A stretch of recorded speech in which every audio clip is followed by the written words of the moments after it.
Minding My Business, the CEO story with Ramesh Menon and Hrishi K. Hey, welcome to a brand new radio show and podcast. It's Minding My Business, the CEO story. And it comes to you on 94.3 Radio 1 on FM radio and in podcast form on HD Smartcast and all the leading streaming services. This is a Radio 1 production. I'm radio and podcast host Hrishi K, and let me welcome my co-host and all-round good man, Ramesh Menon, CEO HD Media Limited. Hey Ramesh, how does it feel when I add quote-unquote podcast host to your incredible credentials? Excited? Yeah, actually, that's one more thing off my bucket list. So I'm loving it, excited. Yes, and more than anything else, what excites me is really we're going to be talking to the best of business leaders who face some unique challenges and come out of it shining. And it also allows us to sort of pick their brains on how they did it, what they did, and really what the learnings are. I'm sure there'll be great insights for all of us as listeners. So look forward to it, Hrishi. Do that. On that note, let's welcome our first guest. To me, he's absolutely fab because he's built his brand to be a top talent destination, while at the same time delivering the supply and revenue growth goals. You'd agree with me, Ramesh? Yeah, absolutely. And also he's led his team during the pandemic year. I'm sure transforming the business, not just financially, but also from a customer and brand perspective. So it would be great listening to him. Welcome. Lovely. Please welcome Rohit Kapoor, Chief Executive Officer, India and Southeast Asia at OYO. What's up, Rohit? How are you doing? I hope the family and you are safe and healthy. Most important question. Family is okay, but I think these are very, very difficult times for all of us, and really spending a lot of time just doing whatever I can, and teams are on it. So these are unique times to be in. Hi Rohit, lovely to have you here. I'm sure they are difficult times, but I'm sure we can use this time to sort of make sure that we are talking to our listeners and telling them what we've learned during this period. So let me start off with, you spent a decade with McKinsey and then 8 years with Max. What are really the factors that drew you to a startup like OYO? So, interestingly, I reimagine myself every 5 or 7 years, right? Sometimes it stretched to 10 in McKinsey, but that was too long. And I go to zero base all over again. I say, if I've done something, it's not likely to be an extension of what I've done in the past. And OYO to me was a very exciting opportunity for 3 reasons. One, I truly wanted to test myself in not a fast-paced environment, but a super fast-paced environment. Can I lead and follow there, right? Second, I think OYO, I met the leadership, I met Ritesh, and I met the entire leadership team, and I thought these are a fantastic set of people to work with. Right? And third is, if you look at a lot of startups, OYO can genuinely claim to be a model which was born in India and went global, as opposed to many companies which were born somewhere else and came to India with their model. So truly a homegrown startup born in Gurgaon. Today you can travel the world and see the brand somewhere. So these 3 things are super exciting for me.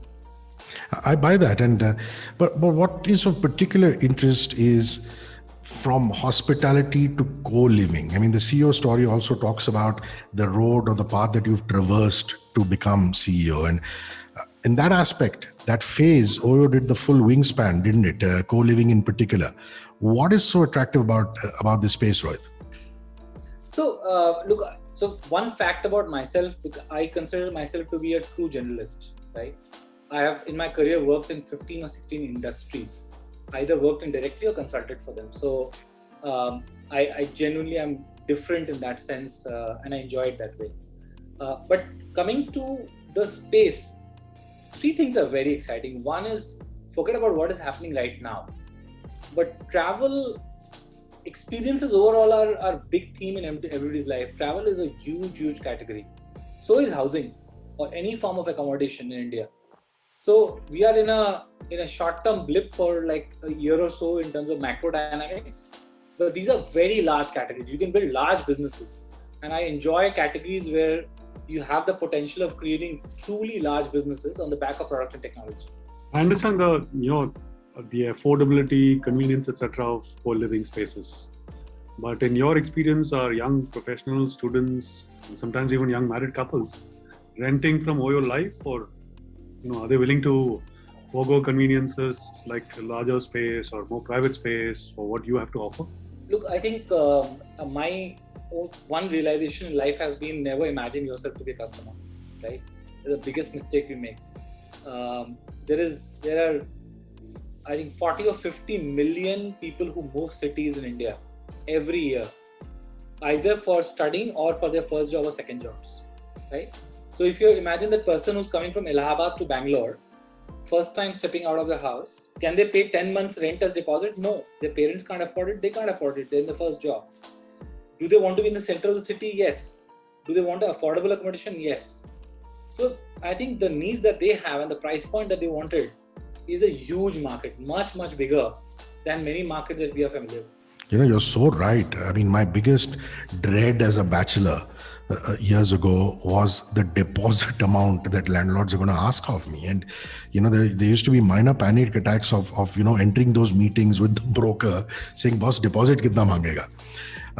Post the outbreak of the pandemic, I've been hearing that staycations have become huge, Rohit. Are you on the ball as far as staycations are concerned? Tell us your solutions on that particular front.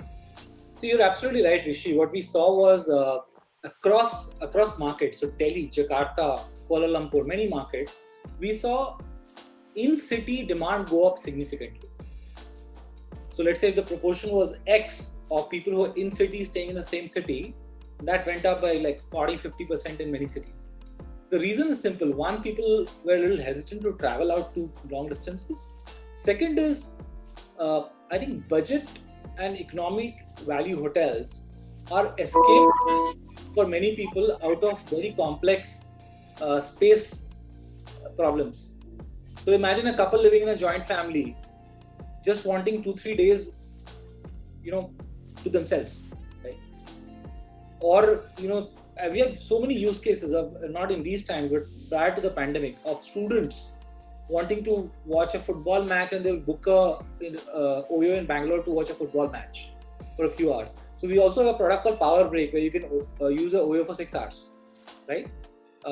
Just go in, hang out, and it's also used by travelers a lot when they come in from a city, right? And they have to do a quick wash and change, right? And you don't want to pay the full day's rent for that, so those use cases in staycations are becoming huge. So let's go to the lockdown a bit. I'm sure your business was impacted as well, like most hospitality businesses. So when the first lockdown hit, it couldn't have been easy, right? I mean, you were struggling for answers. What was your business plan at that point of time? What did you do? What worked and what didn't? And what are your learnings that we can use now, right? We're almost facing it a second time now. So what is it that we can take from your learnings? I think one humble admission is that, like everyone else, we did not have a playbook for this once in a century situation, right? You imagine businesses playbook saying if revenues go down by 15%, 20%, what's plan B, plan C? You don't imagine that for 70-80% drops or complete shutdowns in some markets, right? Those are absolutely, there's no playbook. So when March of last year, when that happened, I think the only thing which gave me a lot of confidence was week 1. I told all my functional leaders and teams saying, let's all of you come back with individual plans on what's the response going to be for your functions. And in 1 week's time, astonishingly, everyone came back saying, this is how we'll manage our functions, right? We added that all up and we realized we have some sort of a loose playbook going. So three, four big learnings. One was, we moved very fast. We did not wait for perfection because none existed, right? Second is, I think consumer and partner patterns were changing so fast that any data which was 3 months old was practically useless. So we started from the consumer side this project called Project Hello, right? Where all senior management used to talk to 10-15 customers a week directly. And simple thing like the same customer saying in May of last year saying, I don't think I'll travel for next 1 full year. In June, the same customer saying, I'm looking forward to my vacation in July. Because as the macro changed, their sentiment changes very quickly. So that was the second thing. And the third thing was when, and this is something I believe in, when the storm hits the seas, the fishermen don't sleep. The best one repair their nets, right? So what we did was we went back and said, what all did we wanted to do for last 2-3 years, but never got a chance because we're so busy. So we fixed product, tech, we took customer problems, we took partner problems and said, we will improve these outcomes by 80%, 90%, not by 10-15%. And some of them really happened. So we spent the downtime during that period really building a much better company, right? And so when it started opening back in October, we saw an immediate benefit on revenue, on supply, on costs, right? And also it gave a mission to the team. That's a big part of the job, saying, does a team really understand the mission in these times? I love how you've been nimble as far as partners near hospitals are concerned, and also how you've reacted to Indians coming home from abroad, having to quarantine. All of that is concerned, and you've got to give us the details on that, please. Yeah, so there are, I think there are two parts to it, Rishi. One is what we did last year, but what we're doing this year is even bigger, right? Because the challenge is bigger. So three things. One, we during that period, we partnered with, I think, more than 30 hospitals, state governments. The simple reason that time was the healthcare providers, remember, they were not vaccinated yet. So the fear was much more in that community. So they wanted safe places to stay next to the hospital. They're working 15, 16, 18 hours. One big use case. Second was isolation and quarantine centers, right? And third was more than, Ankita can give the exact, but more than 75,000 Indians who came back stayed with us in the Vande Bharat mission. So that was big, but we are going even bigger because I think the challenge this time that we are facing is order of magnitude different from last year. That's brilliant. I mean, that's scale.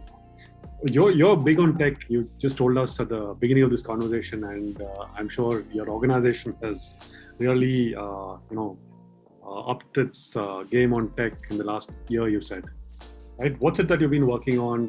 What has worked for you on the tech side in building your partner relationship, customer relationships? Anything that you can tell us? I'll give you best way to illustrate is give examples, right? Because so we develop product and tech in three different ways. One is which can unlock new patterns of revenues for our partners, right?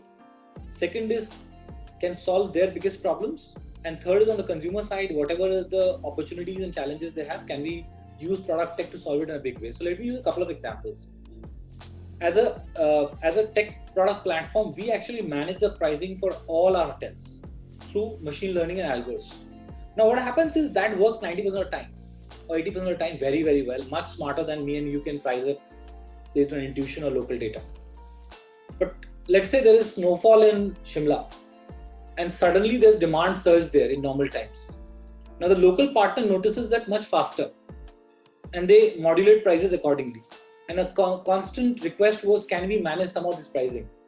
So instead of ticket based, like every time you ask me and I'll change prices, we made a tool called Tariff Manager, which they could use on the app. So every partner has an app where everything is on that app. They don't do anything apart from that. Right? They could move pricing within a range. And then the system from the back can actually give them feedback saying, your decisions, are it accretive or not to your revenue? One example. Second is, we moved our we moved a substantial part of our customer help to chatbots, almost 80%. Now the big play there is that it is instantaneous. You don't have to wait for a contact center person to pick up and hand over to other people to solve. So 80% volumes move there. So many examples of products like this which are there, and we fundamentally think of this way, that if there is a problem which is happening across or an opportunity, we don't now solve it by saying let's put 10 more people to work on that. We say let's fix it for the short term, but now let's create the tech product which can at scale solve it. Yeah, that's another great analogy there on snowfall in a particular part of the country. Rohit, as a media person, I've always been curious. That these large film and TV crews and web series units, they come in with their, largest crew, yet want to be isolated in their own bubble. So it's really a catch-22 situation. Yeah. Are your business plans also gearing up for that particular segment? Because, the Netflixes and the Amazons of the world are still doing releases. They're putting people into bubbles and creating those series. So your thoughts? Yeah. So again, this is slightly prior to April's situation where things were, COVID time was going on, but slightly more normal, if I can say that. we've served more than 100 production houses, right? In doing exactly what you're saying is take their entire crew units, dedicate hotels to them, provide the F&B, and make sure, and they have event managers now who ensure that the entire unit stays within that bubble for the period of time, right? I think what is fascinating is not just production houses, so many use cases for hospitality have emerged beyond travel, and people have realized that it's a think of a hotel room in a different way. If you want a real estate for 2 months, which is yours, this is the only real estate which comes to you on a per day basis. There's no deposit, there's no lock-in. You have F&B going, Wi-Fi is working, and you pretty much that's all you need to operate today. Right? So in remanaging hotel use cases, I think the team has done a brilliant job, and every day I get more ideas on what can be done there.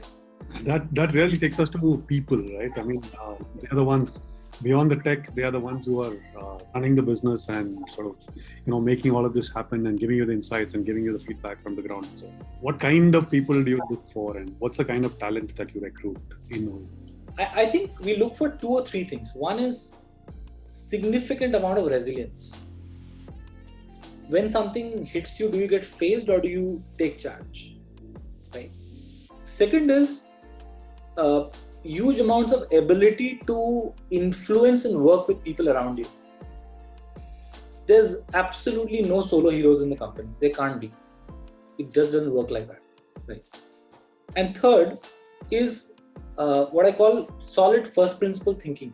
Rather than complicating it with too much theory, can you take a problem, break it down into parts and do something about it, get going, right? I think those are 2 or 3 traits. So essentially people who take charge are resilient and can work with other people brilliantly is a simple 3-line statement. Nice. I find it fascinating that during this whole COVID crisis, OYO actually launched your own prepaid wallet-based system. What was the main motive behind that particular launch, Rohit, and how does it really work? Most importantly, how is it faring? So again, came from a partner request of saying, reconciliation is a bit more complex than we already understand. We said, okay, let's reimagine this completely. Why do we have this system? And just to give a sense, OYO technology for the hotel partner is a one-stop shop, right? They don't need anything else once they have the software. But what we did was we said, okay, let's do this. It's like, take a wallet, you put in the money, it's a small deposit you put in initially. Now, all the recon happens in that deposit. So all the check-ins, check-outs, every balance reconciliation happens in that. And live, you can see your balance, which is running. And it falls below a certain level, you have to put it back in. So we put this entire transparency back in the hands of the partner. So in the partner app, you can see this not daily, you can see the present status by the hour. Right? So reconciliation, which is a once in a month effort, is gone. Is as transparent as you can get. That's brilliant. So as a business leader, what's your philosophy on this and in dealing with partners and customers? They have a lot of complaints. They just don't have feedback. They really complain, right? And I'm sure your business has the same problem. So what's your philosophy on dealing with all of this stuff? My philosophy is 3 simple things. One is if there's a partner or a customer complaint, don't judge the partner or customer. Do your job, right? Treat that as the truth unless proven otherwise, right? Because a lot of people get defensive saying, no, this is not like this. We actually did this very well, but maybe he didn't understand or she didn't understand, right? But if they didn't understand, it's a communication problem. Let's fix that, right? Second is, I think it takes a lot to understand the unsaid part of the problem, because often we look at the symptom and try and solve that. But if you are able to call that person and say, tell me what happened, and ask the 4 whys. Why are you feeling this way? What happened? Why did this not happen? You get to understand the root cause much better, and you fix that, the symptom automatically goes away. So a good team there, just thinking about that helps. And third is, I think huge amounts of humility, saying we are completely less than perfect, right? Things will break, we will make mistakes, but we'll make newer mistakes, hopefully. We'll not make the old mistakes. And when we make mistakes, all of us come together fastest to solve it and move ahead. Lovely. I love humility being at the cornerstone of any business. That's really wonderful. So you see, both of you are business leaders, you're CEOs. So you must allow me to take my own detour, because we are on-ground media walas. We love our lifestyle questions. So Rohit, we're going to do some lifestyle questions with you. I believe you're a cyclist. So tell us about the cycling, long distance cycling, short distance cycling, and what's a cycling track? I wish India had more of them. What's a cycling track in India or abroad that you loved getting on? So look, I cycled a lot, and the most memorable trip is, of course, I cycled from Manali to Leh for 9 days in 2017. That was tough. I don't think I'll do it again, but it was fascinating. And my most fascinating was the preparation part. So just to let you know a fun secret, like in Gurgaon, it's very hard to cycle during the day because of the heat as well as the traffic, right? So the daily regimen during the 3 months of prep was sleep at 8:30 at night, wake up at 2:30, hit the road by 3 in a group of like 10, 12 of us. And we used to do 3 to 7:30 every morning for 3 straight months, right?